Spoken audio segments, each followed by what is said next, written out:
Malik? Yeah, Yeah, we can start. yeah. Can you do full screen? Assalamu alaikum and good morning to everyone and hello to everyone. I would like to thank everyone for joining in. Today we are doing Halal Angels weekend startup weekend webinar series for Italy, and my co-host is Akram Haq. Before Akram takes the proceeding ahead, I would like to just give you a brief background about Halal Angels Network story.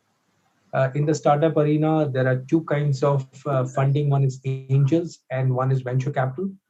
And we focused onto the angel network formula for funding because it's easier to roll across the globe, connect investors and startups together.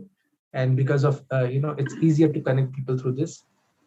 We started in the month of 2020, and it's an amazing story that I was supposed to launch it in Malaysia, but I couldn't get a chance. And according to Islam, under the feet of the mother is the heaven. So my mom's like limited mobility, so I was massaging her legs with my mobile phone. I was working. I took permission of my mother and I said, "Mom, can I launch it from under your feet?" And she says, "Why are you joking with me?" I said, "No, because your heart is connected with Almighty, and the mothers are very important in every religion. So what better way to launch it under the feet of the mother? No minister, nothing. Direct connection from mother to God. And you won't believe it became like a rocket. We became viral. And since that time, things have been moving very great. A lot of people, not even from the Muslim community, came forward and they said ethical finance is actually halal, what you have been talking. The world should move away from crony capitalism to ethical finance for sustainable development, whether it's environment, whether it's people, and so on and so forth. So the story has been amazing. And we also launched Khatija Raziantan initiative of women cohort. And in fact, today morning, I was with the minister in Tanzania through the web.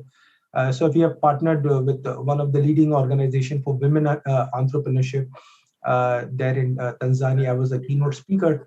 So it was very exciting. Akram, next slide, please.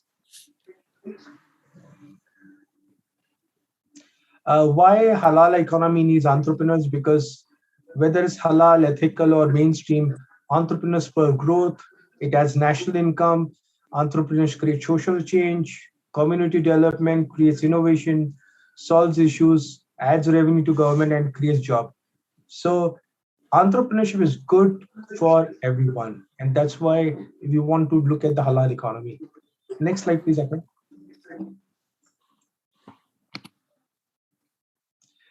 Now, why we are focused into the halal market, 1.8 billion Muslims across the world. This market is estimated to grow to 9.71 trillion by 2025, according to Reuters. Currently, is estimated between 3 trillion to 5 trillion dollars. A lot of countries, Indonesia, Malaysia, India, Pakistan, Nigeria, Iran, Turkey are great exporters, but new countries are coming up. Vietnam is trying to pitch to, even though it has very less Muslim population, but it's still pitching to 1 billion Muslims in Asia. uh, the Muslim youth is similar to the youth of millennials. So it's a huge market. And halal doesn't mean only food. People assume it's food or finance. Halal means code of conduct, how you deal with different stakeholders of the people. Whether it's government, you pay taxes on time. Whether it's your supply, you pay them honestly. Whether it's your customers, give them a better deal, honest pricing. Don't deny their rights to your staff on time. So it means actually holistic. And the best thing about ethical and halal is it talks about environment and sustainable development. The more I dig into the system, I realize that the world needs sustainable development because climate change, the key economic cycles where the rich gets richer, the poor gets poor. Next slide, please. It's done. So I would invite now Yeah. Akram to, open the agenda for the meeting and introduce the speakers. But before I let Akram talk, I'm very excited today for one reason. I was researching and I bumped into a website called Startup Without Borders. And what Wellington is doing, is actually very emotional. It's goosebumps on my body because there's a lot of refugees happening, and she's not empowering them, giving them by food or anything, but she's actually making them sustainable. So before you start, Valentina, introduction, a big salute to your work. Thank you so much. Thank you. Thank you so much, Dr. Malik. I welcome all our speakers. Just to give a small intro, my name is Akram Haq. Dr. Malik, we all work together to contribute something positive in the society through our ventures, through our initiatives, so that at the end of the day, we can feel proud that we are contributing in nation building, in social development and socio-economic progress, whether it is in the forms of creating employment, whether it is in the forms of, educating or creating awareness on certain issues and topics. And also, just to start this, the basic point that I want to make today when we are starting this program is, before us, there are thousands of generations of people who came to this earth, and they all went off, they died, they expired, and now we are here. After us, there will be, we don't know exact number, it totally depends on God or the Almighty or the nature, whatever we call it. There will be thousands of generations which will come after us. Now, what makes us different from others? Are we here to just explore and exploit or overexploit the natural resources or natural, things that we have, that is given or bestowed upon us?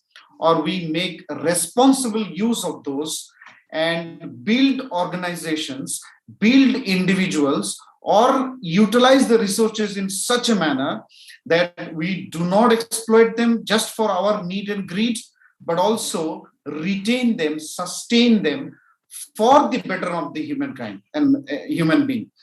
And the topic that Dr. Malik has chosen, this a series of ethical and responsible startups.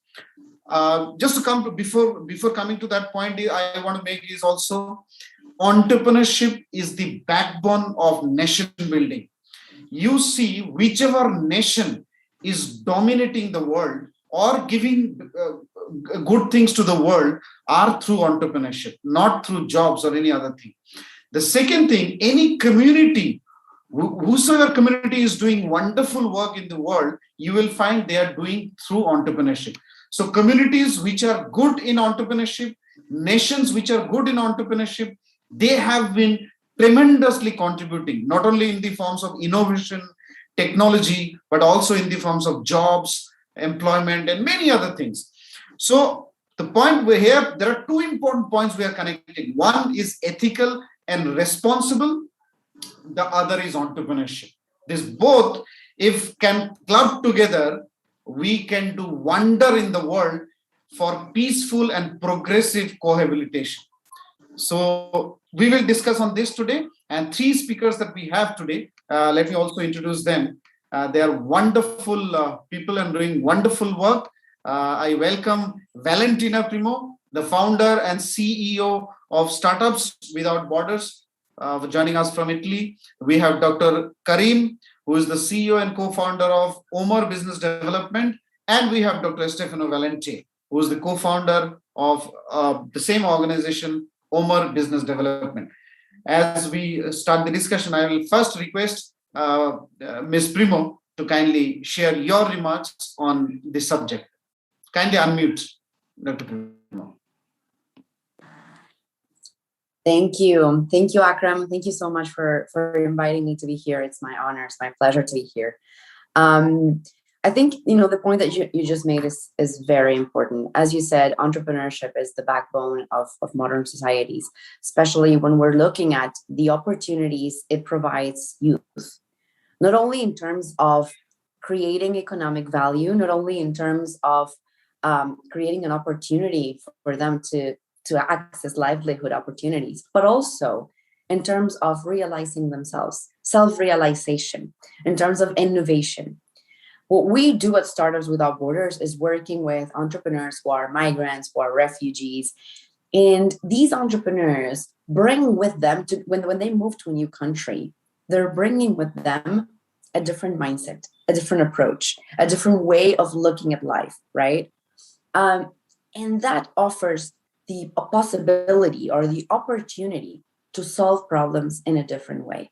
Because at the core of entrepreneurship, it lies a passion for problem solving.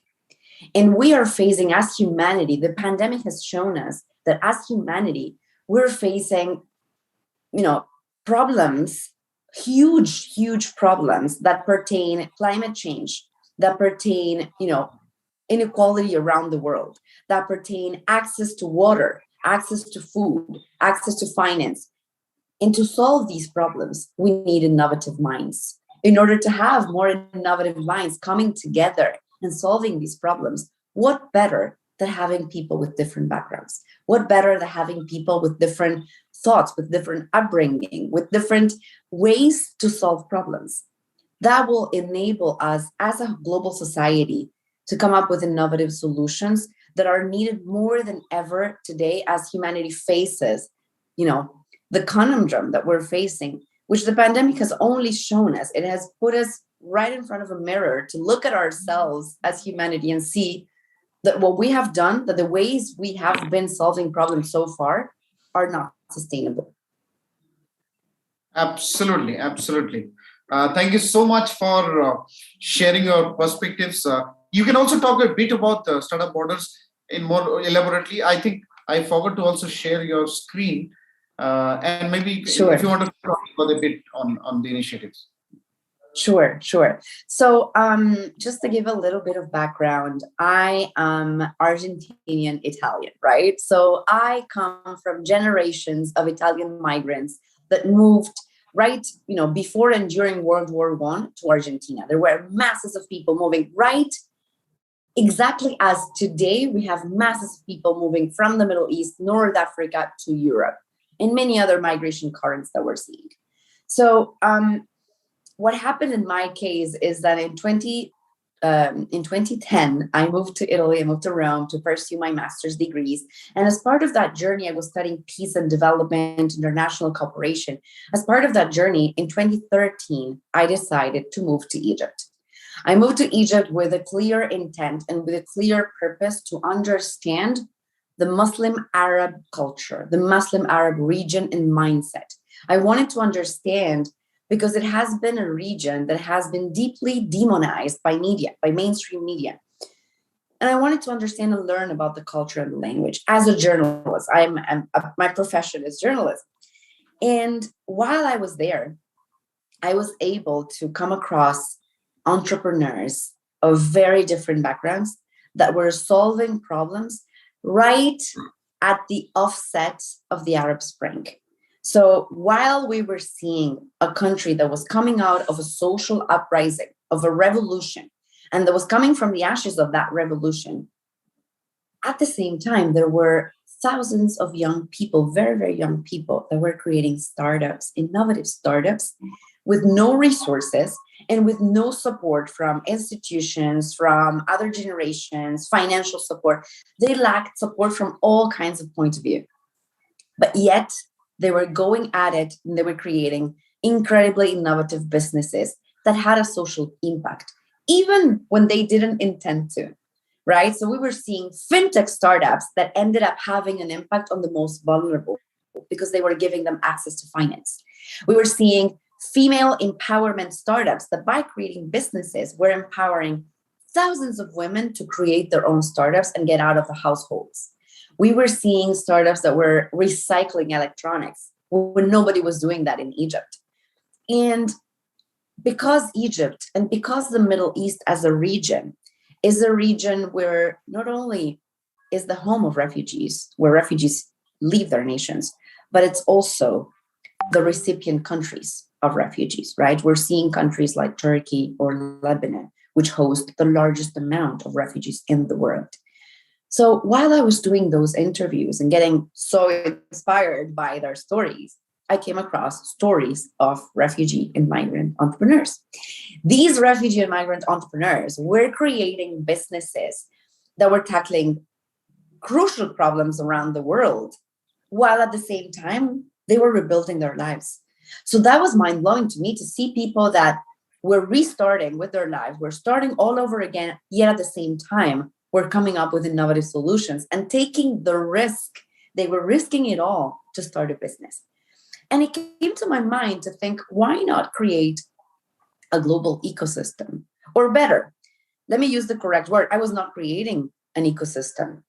I was crystallizing an ecosystem that already existed and that was disaggregated in different countries around the world. I started doing research, found out that there were more than 200 incubators and accelerators for refugees and migrants in Europe, in the Middle East, and in countries as far away as Australia.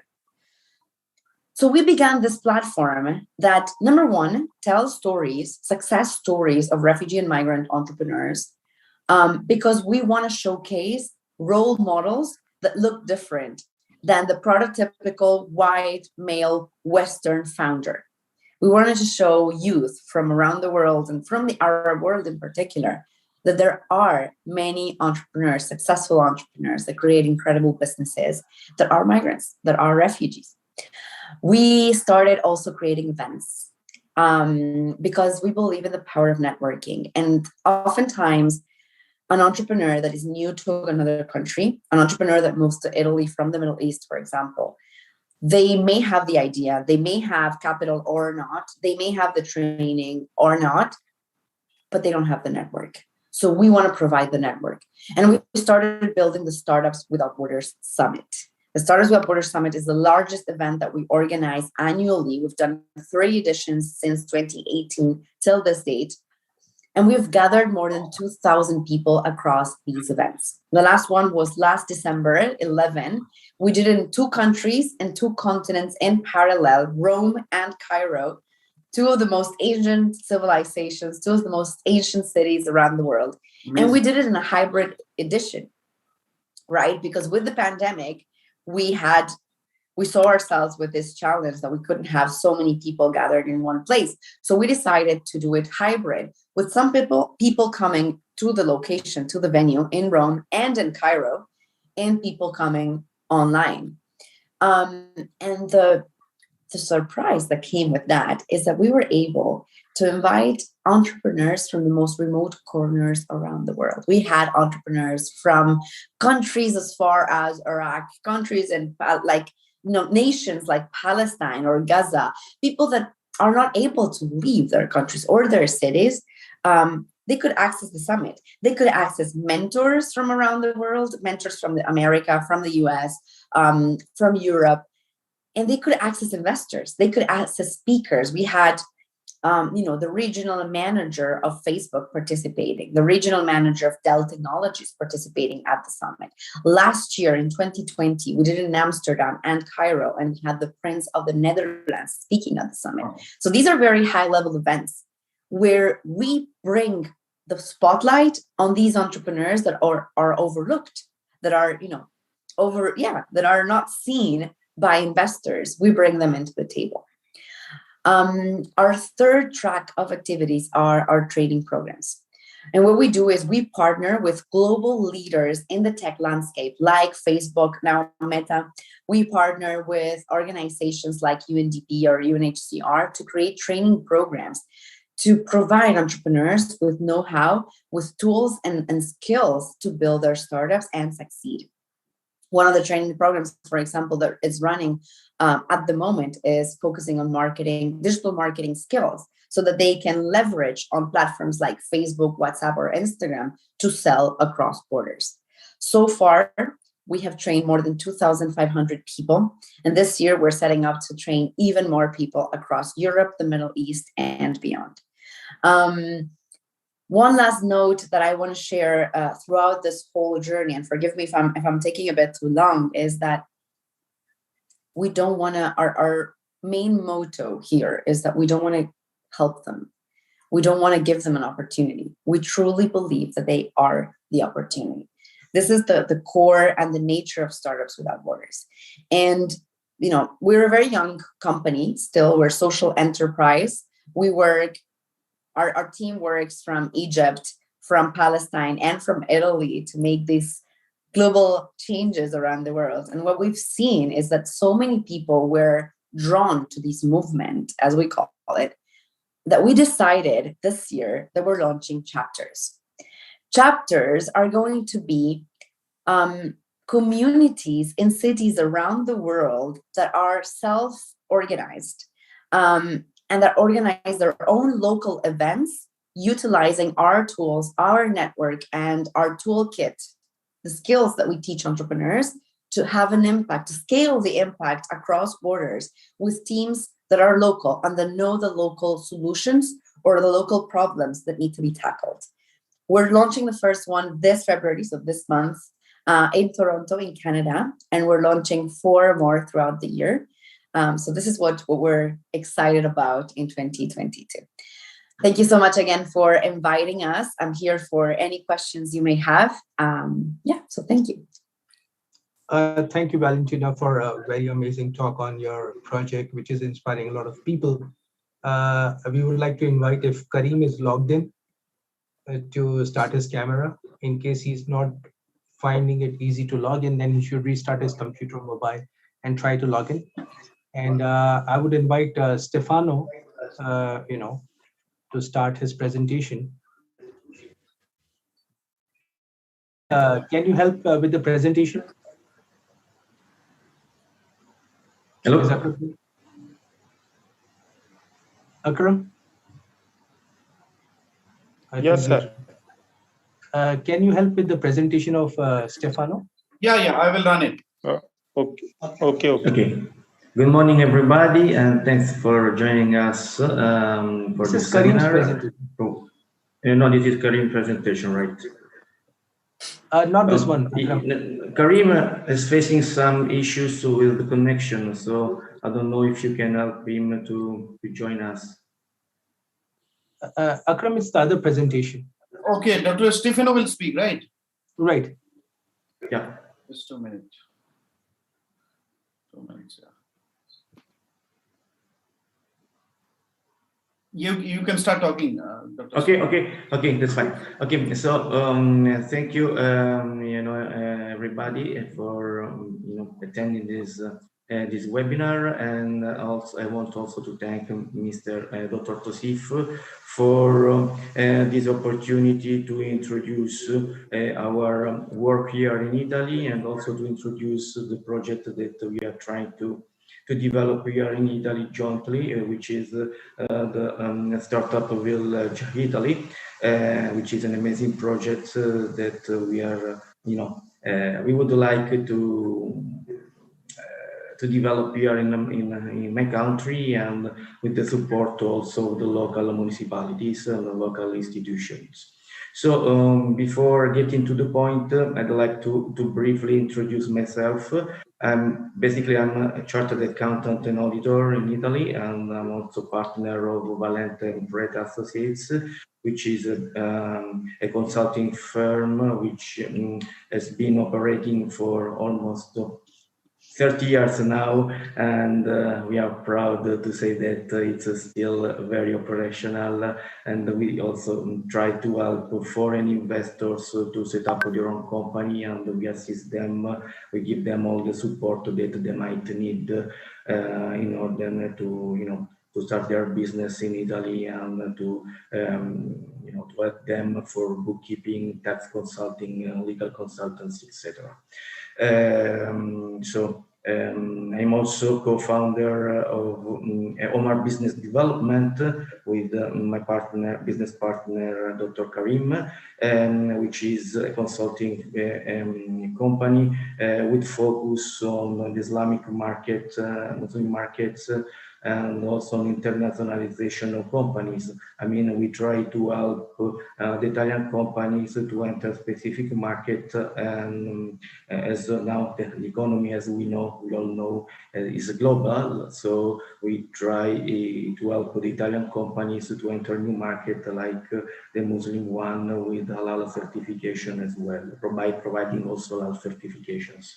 I'm also co-founder of KES Travel and Business, which is a tour operator in Italy, specialized in coming from Muslim countries, from China, as our CEO is a Chinese professional. So we are trying also to welcome these this kind of visitors from Muslim countries, as I said, and from China or from Asia in general. We've also launched the Italy Muslim Friendly, which is a chain, a network of touristic operators in Italy that we also try to train them to give all the basic information in order to on the way to welcome Muslim visitors that are keen on visiting our country. I'm also co-founder at the end of Daily Muslim, which is the first Islamic newspaper in Italy, whose publisher is my partner, Mr. Karim, Dr. Karim, and he was, his own invention of a new idea.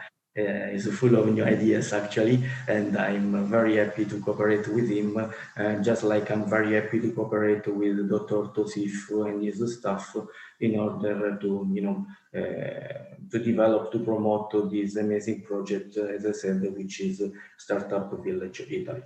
So this is a short presentation, a brief presentation of my professional background, and hope I can be useful in the future for foreign investors willing to, to come over here and try to develop their own projects, even in cooperation, in partnership with Italian companies. So can you switch to the second page, please?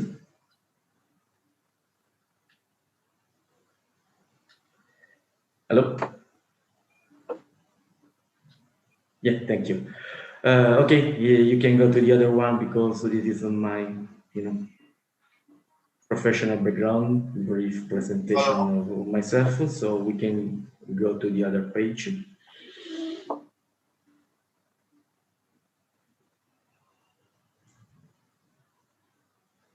Oh, okay. This is just some basic information about the Italian scenario and regarding the foreign investment in Italy, as our country is the fourth biggest in Europe, but it still ranks only in 12th position for venture capital investment in Europe, with 3.6 billion raised in the last 5 years, and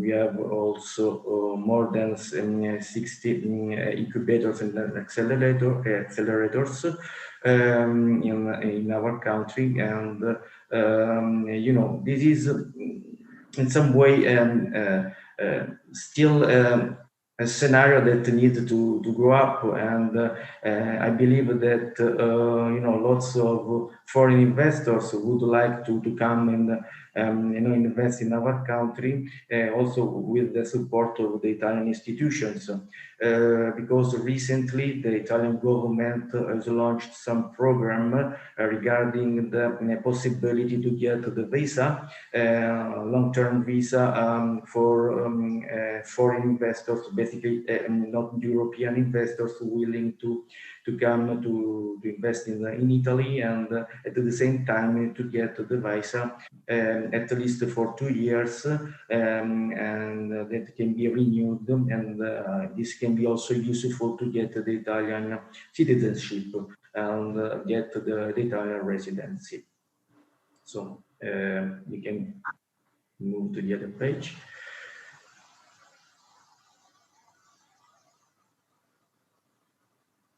Next slide, please. And the next slide, please. Yes.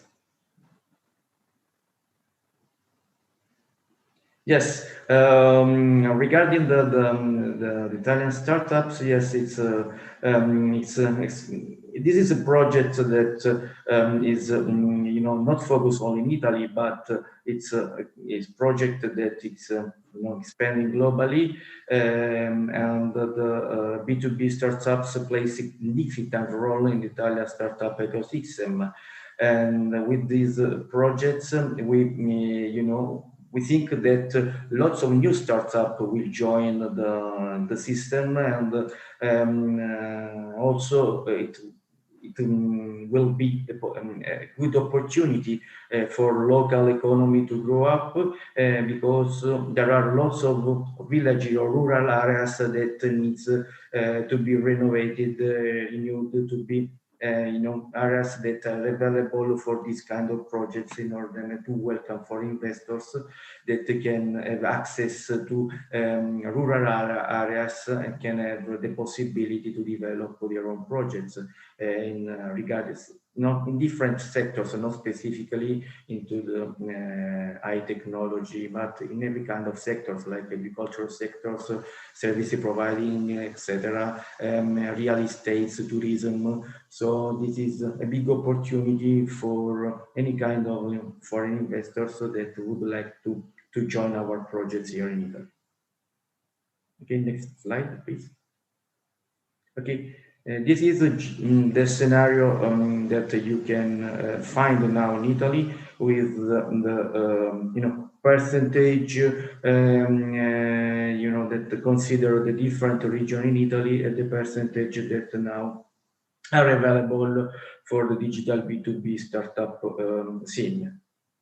But of course, as I previously said, it's this percentage are supposed to grow in the next years and the next months, also due to the fact that the Italian government is getting lots of funds for the pandemic situation that will be invested above all in in the IT system, in new technologies, etc., and renewable energy sector, and the healthcare sector as well. So this scenario, of course, will change in the next months and in the next years.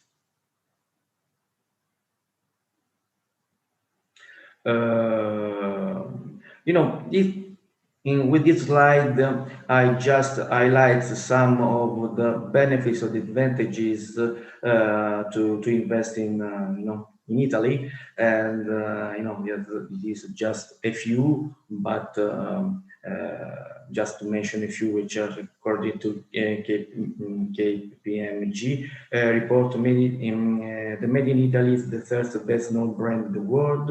The weather conditions are good, as you know. It's in the Europe, one of the main countries of the European Union. As I said, the governative initiative that can help to achieve this as well for foreign investors. It's easy to set up new businesses.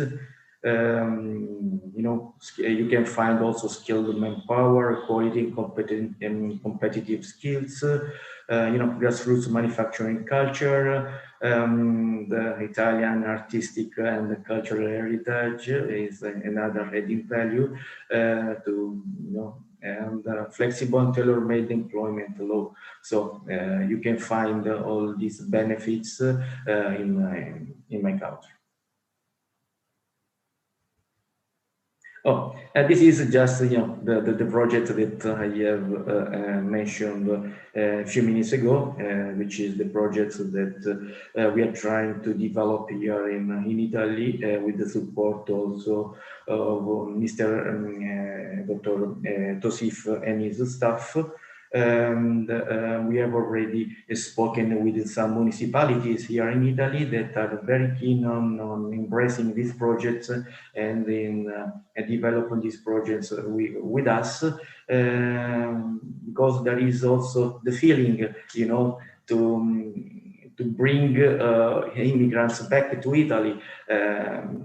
If we consider the reverse immigration, now there is this need to return to his native countries, to native villages, and to invest in such areas. So this is a big opportunity for them to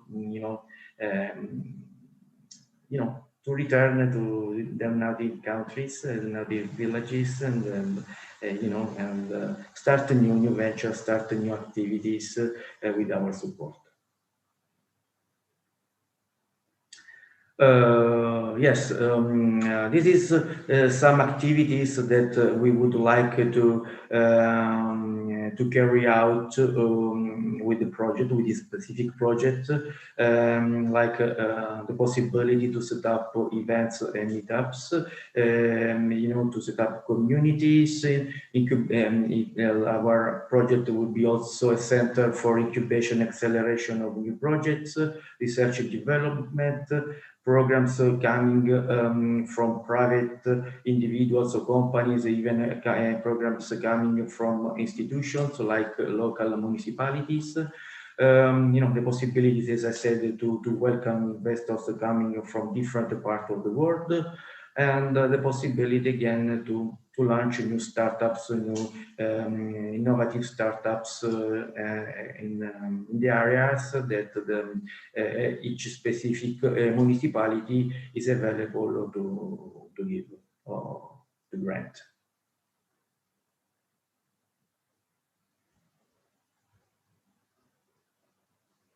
Yeah, this is some services that through this project we might offer to possible investors, foreign investors. So, business advisory, business setup and registration, immigration, relocation services.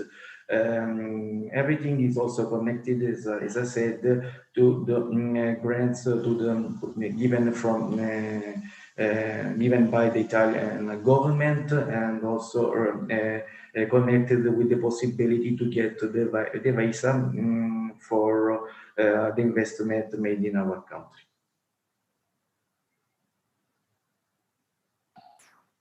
Excellent. Okay, next slide. Okay, so this is just a brief presentation of the scenario that you will find in Italy, and that I believe will have a bigger impact in the future. Thanks also to the funds that the central government is going to get from the European Union, from the support of foreign institution, and for the support of local entrepreneurs that would like to embrace such projects. So thank you for your attention, and I'm available for any inquiry that might come from your side in order to give you more information, or to provide more clarification on the subject. So thanks again to everybody for your kind attention, and thanks again to Dr. Tosifu for allowing me to be one of the speakers of this very interesting web seminar. Thanks. Thanks again. Thank you. Thank you so much, Dr. Stefano. Wonderful to have Dr. Malik. Thank you.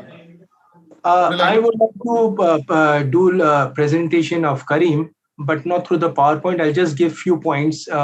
Firstly, Italy is great for food and agriculture business, and it can become a hub for investment to re-export to North Africa and Middle East, because that market is huge and Italy has a big brand.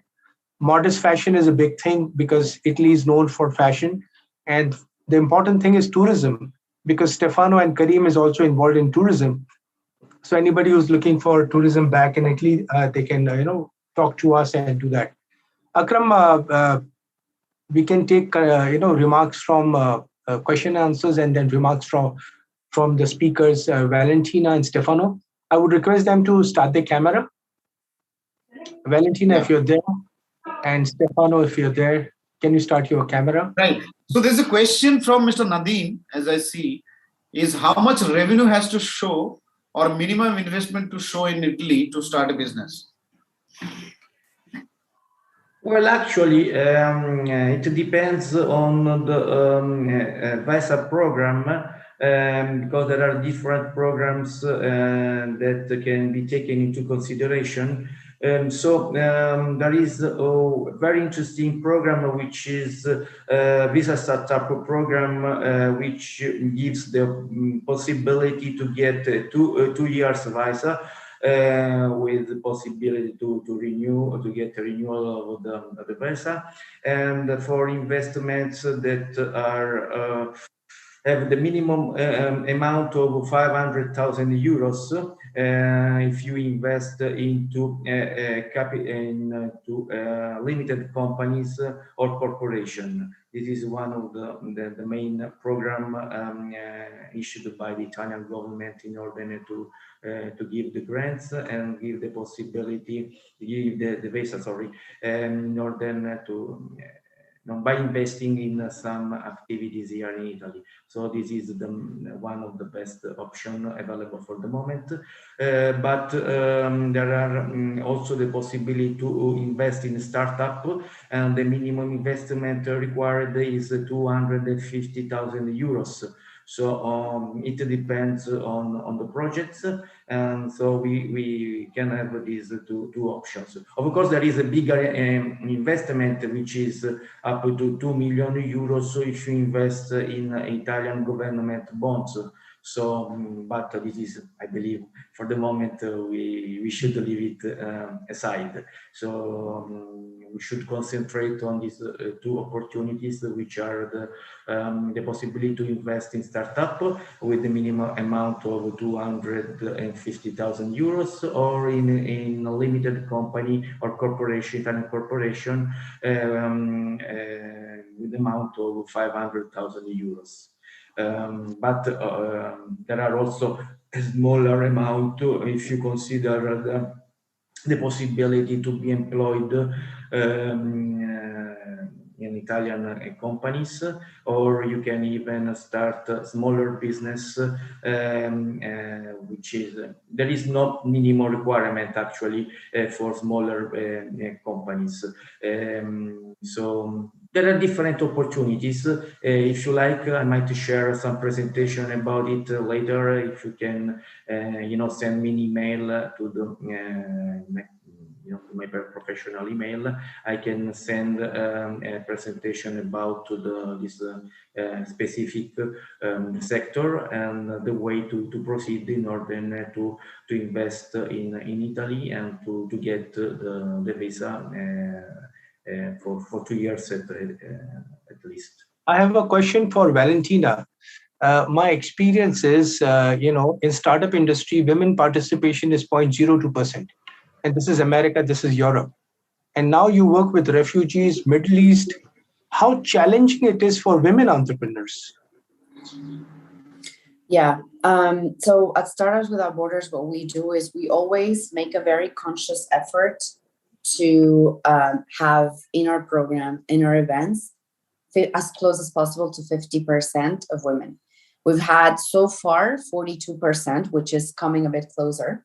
But when we look at startup ecosystems, we see not only there are less female founders, but I think one key issue to highlight here is that there are the investment gap is massive. Women don't get invested. And the issue is not only women don't get invested, not only that, when you look at statistics, there's a clear, huge gap, but also the approach, it comes from a cultural issue, which is present, as far as I have seen, not only in countries like Egypt, for example, where I have lived, but also in Italy, but also in the US, as you said, in Western societies is very, very present as well, which is men are interviewed based on their potential, while women are interviewed based on their shortcomings, right? So there is this huge gap, which is visible across, the corporate landscape as well, across the workforce. But in the startup landscape, it becomes more and more clear. And I believe, if we want to push an effort to have more women enter the startup scene, there needs to be more encouragement. But it cannot stop there, because we as women, the hurdles that we have come from very different sides, right? They come sometimes from the fact that oftentimes you are seen, and this is a quote, it's not mine, it's a quote I'm taking from LinkedIn, but it's so representative, right? You are seen as a potential date, not as a potential business partner. And this is one of the biggest hurdles that we face, right? Another hurdle that we face simply is that we are undervalued. We are, right? We are often scrutinized based on, whatever shortcomings they may see. We are seen, motherhood, or, the fact that women also take care of households is seen as a peril or a danger to the success of the startup or to the survival of the startup, right? And all these issues come from cultural, mindsets, but there is also business culture that needs to tackle them, right? So in terms of approaching this and solving or addressing this issue, we not only need encouragement to women, but we also really, really need to work in the investment space so that there are more investments channeled towards female-led startups. And we have partnered with lots of organizations that are doing that by also having more female investors on board, because there are less female investors. Therefore, there is a bias against female founders, right? So as you can see, there are so many different sides to the same coin. So when do we get to hear you're getting a Nobel Prize? Say again, sorry? When do we get to hear you're getting a Nobel Prize? Exactly, that is what I was about to ask. Thank you so much. Thank you so much. I'm speechless, as you can see. No, we are with you and continue doing good work. I think whatever possible support that Dr. Malik and we can provide you from India, in terms of expediting and scaling up your work, I think will be more than enough to help you. Thank you so much. We're looking forward to opening a chapter in India very soon, inshallah. We're really, really looking forward to it because India, has so much talent. We have never done work in India, yet we receive lots of entrepreneurs that come to our events that find out somehow about our events. So there's a thriving startup culture there. As we can see, there's lots of ideas and lots of youth, which are usually the engine to these ideas, right? So I would love to partner up once we open the chapter, hopefully in 2022. Yeah. Now, I want to put a question both to Stefano and, a comment maybe with Valentina. 10 years ago, I read one article in America that Italian villages are dying. The youth are going to Western Europe, Scandinavian countries, and sustainable development is not there. Then in India, when I came back to India, I created reverse migration theory, where I told the youth of India don't need to come to the cities; they can be in the villages and do crypto mining. And few days later, I met Stefano and I proposed this idea, why don't we club both the ideas and repopulate the villages, sustainable development enough time. Now, your experience, because you live in Italy, our refugees can come to these villages. How can we work out this with Startup Without Borders and Startup Villages? Because Stefano is there, maybe you can meet. How can we come together? So, Stefano, any point you want to make so Valentina can talk with this? Well, actually, as I said, we are, open, this the Tortosif to welcome any kind of institution or professionals that believe in the genuinity of this project and would like to be active part of the development of this project. So, Mrs. Valentina with her staff, with her organization are more than the welcome. Should she like to join us and participate in the growing of this project? So I don't know. My direct question is: would you like to join us for this venture or not? Oh my God! It would be a pleasure, Stefano. Congratulations, by the way, on Startup Villages. I found it fast. I was watching your presentation, and I was like, "Oh my God, we need to partner up." So I'm super happy that Dr. Tassif has proposed this or mentioned this because I would be thrilled. Thank you so much. There has been.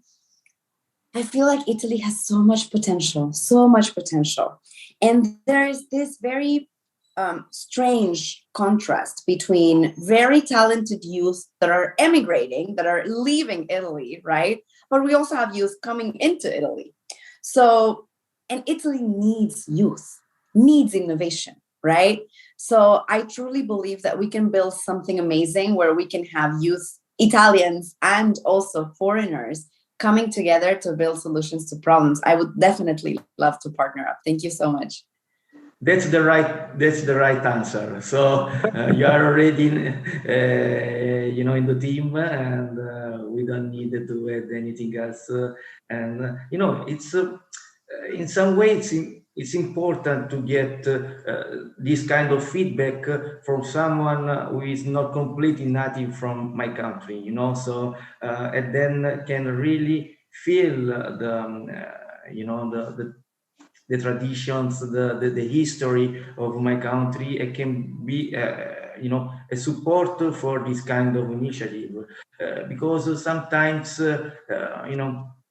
Italian people can be narrow-minded and cannot understand the potentials of what they have. No.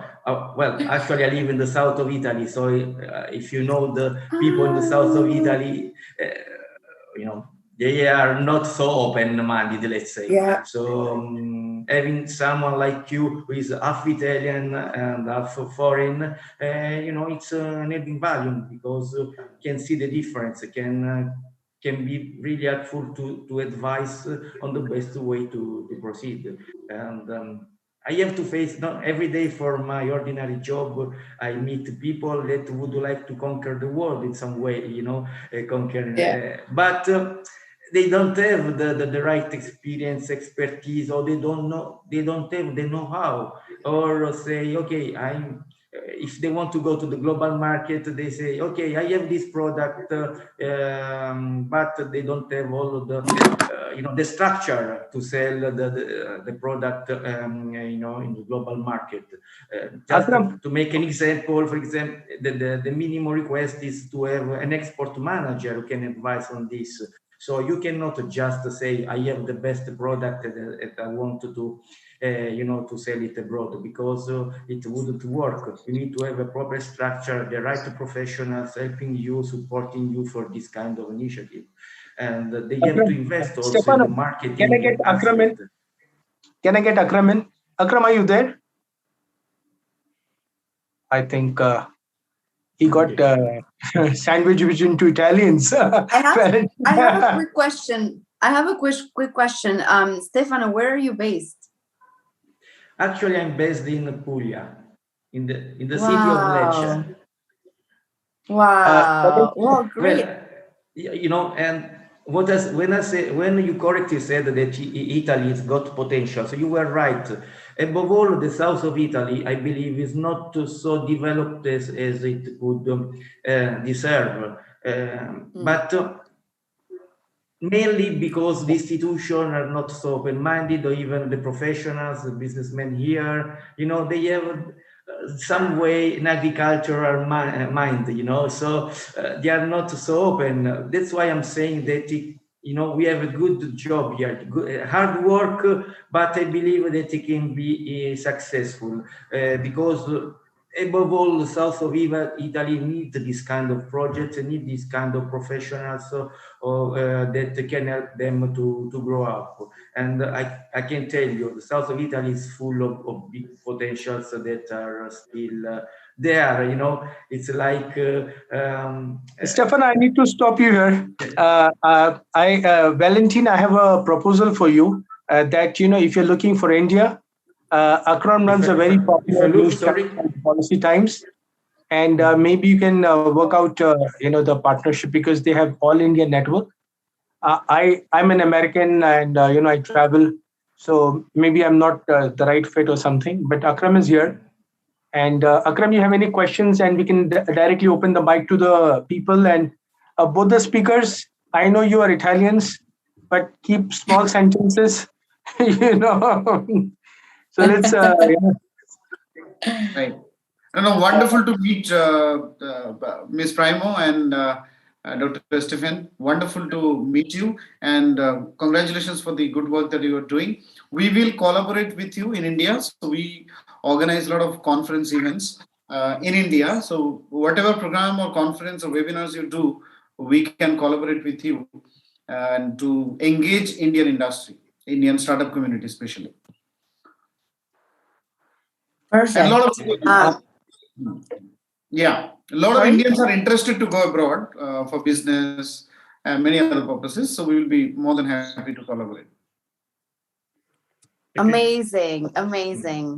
Well, I would say let's organize some kind of separate meeting to see how we can take the partnership forward, and also with startup villages. I believe like we can have a tripartite agreement. It would be fabulous. Okay, great. So I think we should open the question to people if they have any questions, and very small questions, no promotion of the business, very specific question. Request the speakers for this thing. If there's no question, then we can take final comments from both the speakers and conclude. Right. Is there any question from audience? You can come with mic and ask the question through voice. Yeah. I think someone from iPhone wants to ask any question. Yeah. Sir, my name is Amir. I am from India. I'm based at Jeddah, Saudi Arabia. I have in India food supplement production and facility. So we have some sort of, you can say, mushroom, and chamat brash is very famous in India. If we want to export from India to Europe, so what are the regulatory issues? Mirza, what you can do is you can take an email, because it's a detailed process. Yes, so sir. That will be easier if you can send us an email at info@halalangels.net. Yes, sir. Yeah, info@halalangels.net, because it's a whole process. If you miss one process, that will be challenging. Yes, sir. Info@halal angels.net. Okay. And then we'll forward it to Stefano, and maybe you have Stefano's thing on the chat also, and we can work on that. Not an issue. Thank you, sir. Any questions? Any other person having a question?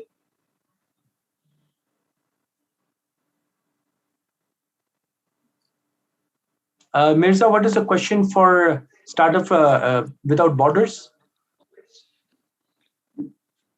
Mr. Mirza Hussain, would you like to? Thank you very much, for this wonderful webinar.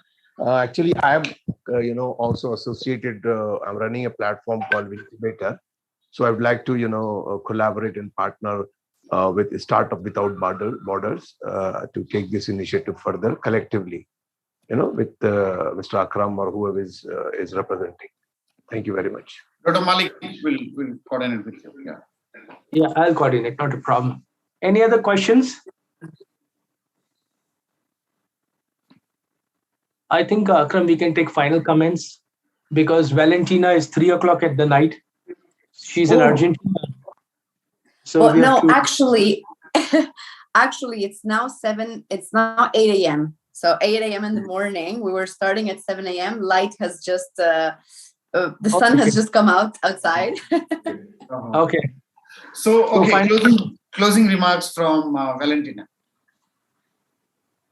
Okay, so first of all, I really want to thank you, Tawsif and Akram, for organizing this. And I believe, the beauty of what just happened now, finding collaborations, finding, ways where we can work, getting to know Stefano, getting to know you. This proves why networking is so important. This proves why we need to work without borders, right?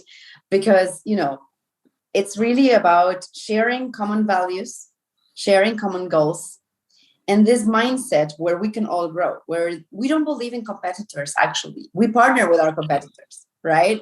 Because this is the beauty of wanting to build something where the tide rises for everyone. Sorry.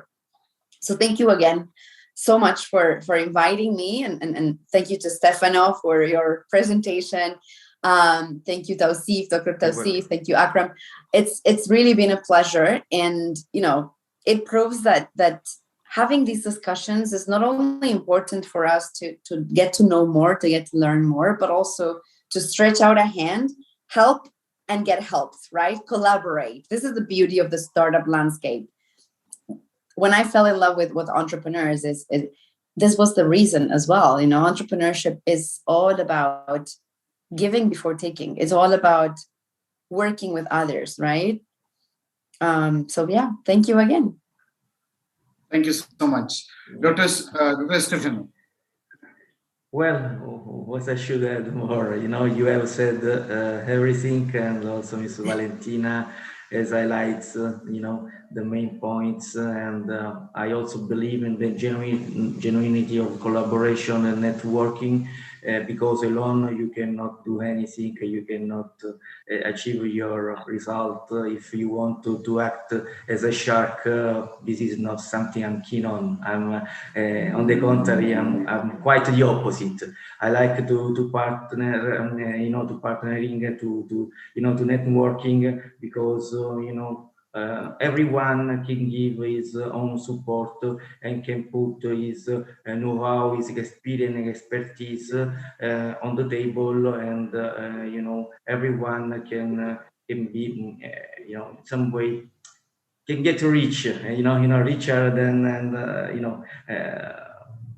other people's experience is always useful to grow as a person and as a professional. So I will always keep my thumbs up for networking and partnership. So my opens will be always door for this kind of relationship. But most important is that this kind of relationship must be genuine and based on the human values. So honesty, respect, they are my values, and I'm stuck to that. I will never negotiate this for even a billionaire deal if these values are not on the table and not respected. So for me, it's more important the human aspect than the business aspect, because if the human relationship is genuine, and the rest will come as a direct consequence. So that's what Akram, I wanted to add. side. And thanks again to everybody. Thanks again, Dr. Totifu, for allowing me to be part of this venture, this initiative. And I want to thank also all the participants to this webinar, hoping that they have been happy for what we have told them so far. Thanks again, and thank you. Enjoy your weekend to everybody. Your closing remarks, Dr. Firstly, I would like to thank Stefano, because I came to know about Italy. I knew about Italy by reading, but the reality came when Stefano came forward and talked to me, and then we signed a partnership for Halal Angels Network. We want to do a great event, hopefully after pandemic there. And then for this webinar, I was trying to find a women startup ecosystem, leader. And as luck would be, I got it in one shot. And then luckily, Valentina accepted this thing. So thank you, Valentina. Let's work together for startup villages and Halal Angels. And Akram has been a cornerstone for a lot of stuff I do, especially the webinar series. He's very dedicated. So he's been doing webinars with me now. This is the 5th or 6th one. He can conclude this, how he feels about the whole webinar we did today and the learning, Thank you. Thank you so much, Dr. Malik. You have been a pillar in terms of, advocating, in terms of building this. And this has really done, this has really opened a lot of opportunities in front of us. And I think, so the point that I want to emphasize is that this is not about Muslims, being ethical or ethical and responsible business is no one's monopoly. Anyone can come and open a business. So just like ESG, like environment, governance, ESG is a buzzword globally today. And multi-trillion dollars worth of investment is happening in the ESG format. So ethical and responsible investment or startups is pretty much of similar concept. There is no religion connected to it. And I think any individual who is doing good work can be part and stakeholder of this great initiative. And thank you so much, Dr. Malik. And I also thank every speaker that we got associated with through this webinar series. who have shown their interest, passion, and enthusiasm in terms of taking this forward. I think this is just the beginning. This is just the tip of the iceberg. A lot can be achieved together. We are connecting continents, regions, countries across the globe. And so there are 3-4 things that I would like to see as a way forward in future. One, let us try to crack real life deals. For example, what Valentina said, wonderful that entrepreneur is supposed to solve the problems, real life challenges in front of us. So every nation, everywhere, every region has its own challenges. Let us connect and find problems and find solutions together and build a global like a platform or synergy between us. I think this has a long way to go. We can again come up with a series of programs on this in terms of sector, identifying sectors, and then this will be less of a discussion, more of a networking. As both of our speakers today said, that networking is the main outcome of the programs that we are doing. So let us make our future programs more networking oriented, real life business deals to take place through the discussion. Dr. Malik. Thank you again for everyone joining in, and hope to see you all again. And thanks, Valentina, for getting early in the morning. And thank you, Stefano. And thank you, Akram. Thank you, the entire team of Policy Times and TMA Worldwide, and everyone attending. God bless you so much. Okay, with this, we formally announce the end of today's program.